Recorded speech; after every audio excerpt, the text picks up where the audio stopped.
భారత రాష్ట్రపతి ద్రౌపది ముర్ము యాదాద్రి జిల్లా భూదాన్ పోచంపల్లిలో పర్యటిస్తున్నారు.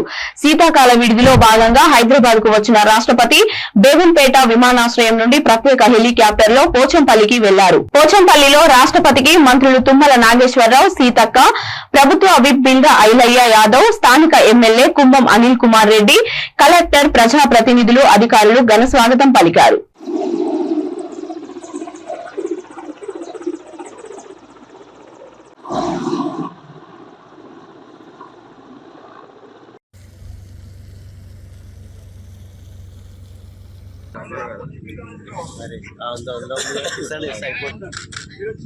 పట్ట కాళ్ళ కింద లేపి ఇట్లా ముఖాన్ని కొట్టేశారు వాళ్ళకి.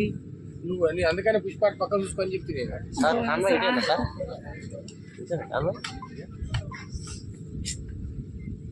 ఒక్కసారి